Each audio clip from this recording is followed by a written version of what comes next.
सो welcome back.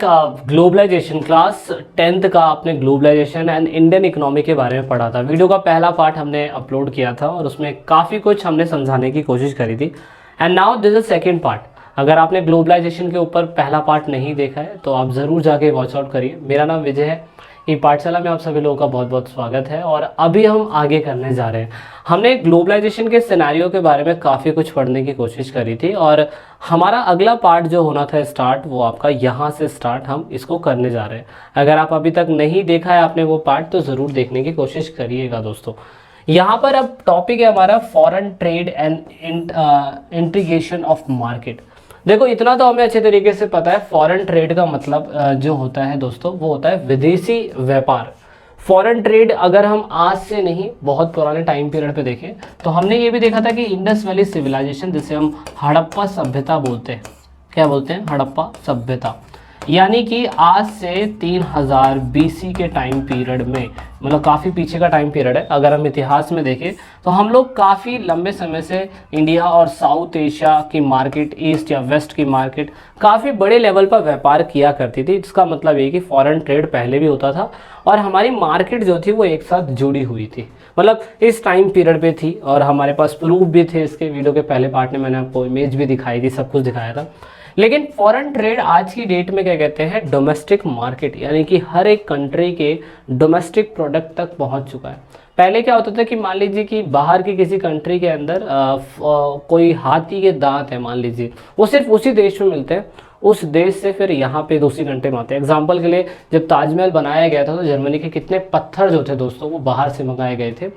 और ऐसा फिर ये कहा जाता है कि उसके बाद जाके क्या कहते हैं, जो डोमेस्टिक लेवल पे जो मार्केट थी, खिलौने थे, आज के डेट में जो भी खिलौने बच्चे खेलते हैं, आपको पता है वो डोमेस्टिक लेवल तक की मार्केट जो है बाहर से अब इम्पोर्ट होती चीज़ें, तो इसे बोलते हैं फॉरेन ट्रेड। यानी कि आज की डेट में हमारी खुद की कंट्री के अंदर भी बहुत सारे ऐसे प्रोडक्ट हैं जो बाहर की मार्केट में बनते हैं। जैसे एग्जांपल के लिए चाइनीज़ टॉय, चाइनीज़ बल्ब, जो हमें पता है कि हमारे डेली बेसिस पे यूज़ होने वाली चीज़ें हैं वो, और लेकिन बाहर की मार्केट के अंदर वो आज भी बनती हैं। तो आप इससे भी अंदाज़ा लगा सकते हैं कि कितना ज़्यादा फॉरेन ट्रेड जो है हमारे डोमेस्टिक वर्क के अंदर घुस चुका है ना। इससे मेन बात यही होता है कि बायर्स और जो इसे बेचने वाला है, ख़रीदने वाला है, वो ऑफकोर्स अपनी चॉइस के हिसाब से दूसरी चीज़ें खरीद सकता है और बना सकता है। तो इससे क्या हो रहा है कि इससे जो मार्केट है वो दूसरी मार्केट, छोटी मार्केट, बड़ी मार्केट आपस में एक दूसरे से कनेक्ट हो चुकी है। तो ये फॉरेन ट्रेड का हमें ऑफकोर्स फ़ायदा होता है। तो फॉरेन ट्रेड में हम चाइनीज़ टॉय को देख सकते हैं इंडिया के अंदर, जो जीता जागता एग्जाम्पल है, जो डोमेस्टिक लेवल पे भी काम कर रहा है दोस्तों। तो इस हिसाब से फॉरेन ट्रेड दस result in connecting the market in integration of market in a different country. यानी कि जो फॉरेन ट्रेड, विदेशी व्यापार, जैसे कि कच्चे बनियान या जो भी चीज़ें हैं, आप देख सकते हो कि बहुत सारी चीज़ें मास लेवल पर प्रोडक्शन होती है बाहर से। इंडिया के अंदर भी सारी चीज़ें नहीं बनती हैं और हम बाहर से भी इनको बनाते हैं और लोग इन्हें परचेज करते हैं। तो ये कहीं ना कहीं मार्केट जो है फॉरेन ट्रेड का एक जीता जाता एग्जाम्पल है। उसके बाद अब बात करते हैं ग्लोबलाइजेशन। तो ग्लोबलाइजेशन का मतलब, वैश्वीकरण का मतलब तो आपको पहले भी पता है कि ग्लोबलाइजेशन का मतलब ये होता है कि एक प्लेस से दूसरे प्लेस पे सामान को बढ़ाना, विकसित करना, व्यापार करना, वही ग्लोबलाइजेशन है। ग्लोबलाइजेशन के बहुत सारे पहलू थे, राजनीतिक, आर्थिक, सांस्कृतिक, नेगेटिव, पॉजिटिव, सब कुछ थे। लेकिन हमें मेन जो समझना था वो समझना था एमएनसी के बारे में। एमएनसी, मल्टीनेशनल कॉर्पोरेशन कंपनीज जो होती है, ऑफ कोर्स वो एक कंट्री से दूसरी कंट्री में चीज़ों को पहुंचाने में, बनाने में, इसमें बहुत इंपॉर्टेंट रोल निभाती है। मेन बात यही है कि ग्लोबलाइजेशन की वजह से एमएनसी जो रोल निभाती है वो प्रोडक्ट को एक प्लेस से दूसरे प्लेस पे पहुंचाने की कोशिश कर रही है। और एमएनसी ऐसे काम में बहुत इंपॉर्टेंट सर्विसेज देती है, जिसका गूगल और एप्पल, मैंने आपको एग्जांपल भी दिया था। Globalisation is a process of rapid integration of interconnection between the country. Globalisation जो है दोस्तों वो एक ऐसा प्रोसेस है जो सारी मार्केट को जोड़ रहा है और इंटर कॉन्टिनेंट, एक परस्पर एक महाद्वीप से दूसरे महाद्वीप को जोड़ने की कोशिश करता है। अब कोशिश कर रहा है तो सामान तो आएगा ही आएगा। अब उसकी वजह से क्या हो रहा है, जब ग्लोबलाइजेशन हो रहा है तो एमएनसी का रोल आ रहा है। एमएनसी एक प्लेस से दूसरे प्लेस पे दोनों जगह काम कर रही है और यही एमएनसी गुड्स एंड सर्विसेज को इन्वेस्टमेंट के रूप में, टेक्नोलॉजी के रूप में एक कंट्री के अंदर डालने की कोशिश करती है, लाने की कोशिश करती है। कहने का मतलब ये है। तो अगर हम ये देखें तो अभी कुछ सालों के अंदर जैसे जैसे ट्रांसपोर्टेशन सिस्टम या टेक्नोलॉजी का सिस्टम होता गया है, वैसे वैसे क्या कहते हैं, हम इसको और एडवांसमेंट करते जा रहे हैं। लेकिन हमने पिछले कुछ दशकों के अंदर ये भी देखा है कि कंट्री के अंदर, दूसरी कंट्री के अंदर जो सामान जा रहा है ना, जैसे मान लीजिए कि चाइना का सामान भारत में आ रहा है, तो चाइना की मोनोपोली हमारे सामान के ऊपर बहुत ज़्यादा बन चुकी है, हम उसके यूज टू हो चुके हैं। अगर वो सामान हमें नहीं मिलता तो हमारा जीवन बसर नहीं चल सकता है ना, तो उस पर भी रिस्ट्रिक्शंस लगाने की ज़रूरत है हम लोगों को, और ऑफकोर्स हम इस पर रिस्ट्रिक्शंस लगाएंगे भी। लेकिन अभी हमें पता है कि ग्लोबलाइजेशन, अगर किसी कंट्री के अंदर एक प्लेस से दूसरे प्लेस पे ग्लोबलाइजेशन हो रहा है, तो दोस्तों उसके फैक्टर बहुत सारे हो सकते हैं। फैक्टर यानी कि अगर हम देखें तो ग्लोबलाइजेशन, जैसे कि मान लीजिए कि आज की डेट में आपके इंडिया के अंदर एप्पल फ़ोन जो है बिक रहा है बहुत तेज़ी से, तो वो ग्लोबलाइजेशन की देन है। लेकिन अगर ग्लोबलाइजेशन किसी कंट्री के अंदर हो रही है तो किस वजह से हो रही है, तो नंबर 1 है टेक्नोलॉजी, जिसे हम तकनीक बोलते हैं।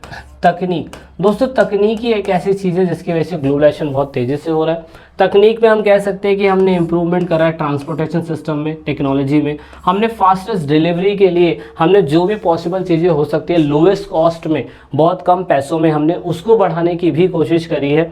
और साथ में हमने information technology, information communication technology, इनको और अच्छा करा है। टेली कम्युनिकेशन में हमने टेलीफोन, टेलीग्राफ, उसके बाद फ़ोन, फैक्स, इनको बहुत तेज़ी से यूज़ करा है। और आज की डेट में तो हमारे पास इंटरनेट है जिसमें हम मेल, ईमेल, वॉइस मेल, ये सारी चीज़ें भेज देते हैं। तो ये बहुत बड़ा इशू है हमारे लिए कि अगर जहाँ पे ये टेक्नोलॉजी काम करती है तो वहाँ पे लाइट वाइट प्रॉपर आनी चाहिए, करेक्शन प्रॉपर होने चाहिए। हमारे इंडिया के अंदर इतना इंफ्रास्ट्रक्चर नहीं है कि हम हर जगह सही तरीके से लाइट दे पा रहे हैं, इंटरनेट कनेक्शन बेटर दे पा रहे हैं। ये इशू हमारी कंट्री के अंदर है। टेक्नोलॉजी होने के बावजूद भी हम ग्लोबलाइजेशन को सही तरीके से इनेबल नहीं कर पा रहे हैं। तो दोस्तों ये एक इशू है और इसके ऊपर भी हम काम कर रहे हैं लगातार, और हम इस पर काम करते ही रहेंगे।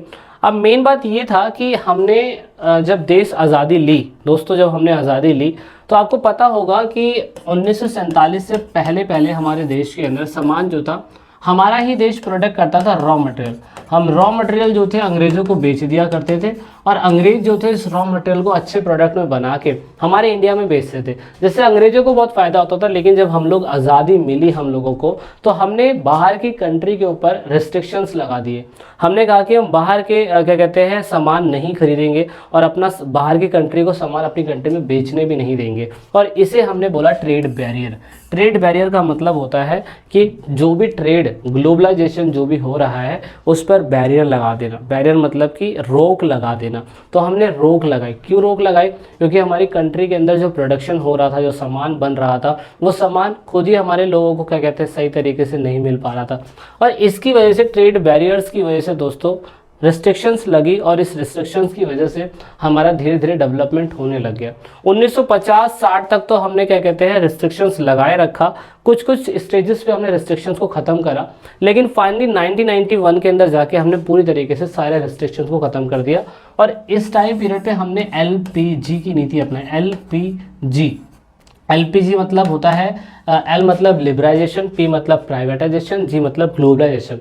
उदारीकरण, निजीकरण और वैश्वीकरण 1990 में हमने दोबारा से अपना लिया, और उसके बाद तो एक कंट्री दूसरी कंट्री से बहुत तेज़ी से व्यापार करने लग गई। उदारीकरण का मतलब क्या होता है दोस्तों, इसके बारे में ज़रूर समझिएगा, क्योंकि पेपर के अंदर क्लास 10th में ही नहीं बल्कि कॉलेज के अंदर आपको उदारीकरण यानी कि लिबराइजेशन के बारे में पेपर में आता है। अब ये लिबराइजेशन क्या होता है, जैसे हम उदारीकरण बोलते हैं, लिबराइजेशन का मतलब होता है कि सारे बैरियर्स को ख़त्म कर देना, और उसके बाद दूसरी कंट्री जैसे भारत के साथ चाइना व्यापार कर रहा है।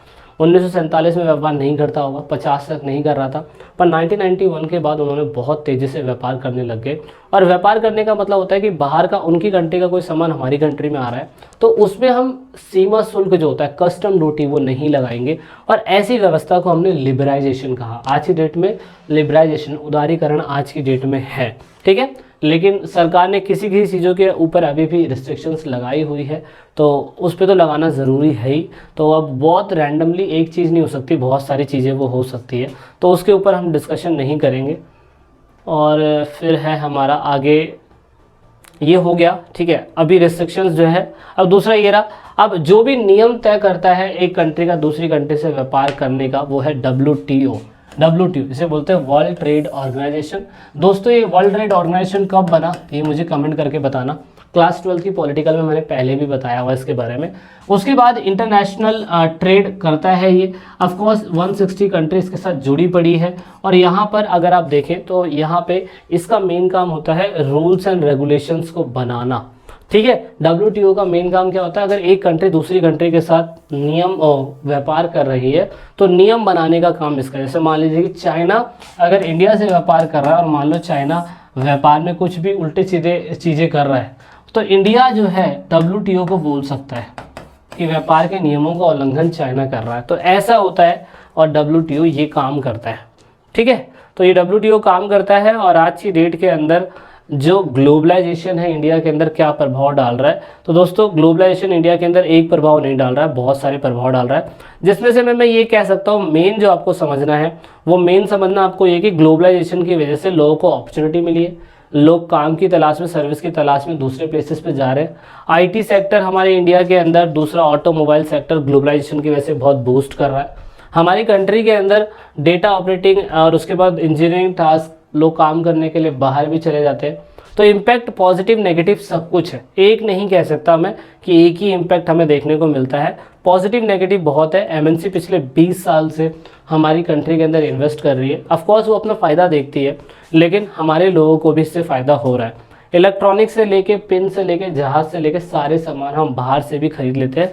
जॉब के लिए लोग बाहर जा रहे हैं। तो ऑफकोर्स एक फैक्टर तो मैं नहीं कह सकता कि एक ही फैक्टर होगा, पर इम्पैक्ट पॉजिटिव और नेगेटिव दोनों ही पड़ रहा है। ठीक है, तो दोस्तों इस पूरे चैप्टर के अंदर यही था। लेकिन ये वाला पार्ट जो है कि ग्लोबलाइजेशन आज की डेट में क्या सभी के लिए फेयर है? ऑफकोर्स सभी के लिए फेयर रूल नहीं अपनाता ये, क्योंकि ग्लोबलाइजेशन में अगर आप देखें तो जो अमीर कंट्रियाँ होती है ना, वो ज़्यादातर बड़ी कंट्री और डेवलपिंग कंट्री के ऊपर प्रेशर बनाती है। और उस प्रेशर को ख़त्म करने के लिए आज भी उन्हें काम करना पड़ेगा। जैसे WTO के अंदर अगर आप देखें तो बड़ी जो सरकारें होती हैं, मतलब जो अमीर कंट्रियां होती है, वो कुछ ऐसे रूल्स एंड रेगुलेशंस बनाने की कोशिश करती है जिसमें उनको फ़ायदा हो, डेवलपिंग कंट्री को फ़ायदा ना हो। तो देख सकते हैं, तो इस हिसाब से जो ग्लोबलाइजेशन है ना, उसको आज भी स्ट्रगल करना पड़ रहा है। और साथ में क्या कहते हैं, वो फेयर रूल्स WTO बना नहीं पा रहा है, जिसके लिए हमें अपनी आवाज़ उठानी पड़ती है। और हम इसके लिए अपनी आवाज़ उठाएंगे भी, हम अपनी आवाज़ उठाएंगे, उसके लिए हम बातचीत भी करेंगे। तो ये चीज़ें ज़रूरी होती है दोस्तों। तो यहाँ पे अभी तक हमने यही पढ़ना है, ठीक है, और कुछ नहीं इस चैप्टर के अंदर। अगले पार्ट में हम जल्दी मिलेंगे आप सभी लोगों से, ये क्वेश्चन आंसर्स भी हम करवाएंगे आप सभी लोगों को। लेकिन अभी सैम्पल पेपर भी करवाया जाएगा, जिससे आपको अपना पेपर में काफ़ी अच्छा रिजल्ट मिल सके। ठीक है, तो अभी इस वीडियो में इतना ही, ये पूरा चैप्टर खत्म हो चुका है। वीडियो के अगले पार्ट में जल्दी मिलेंगे। This is it in this video. जय हिंद, जय भारत।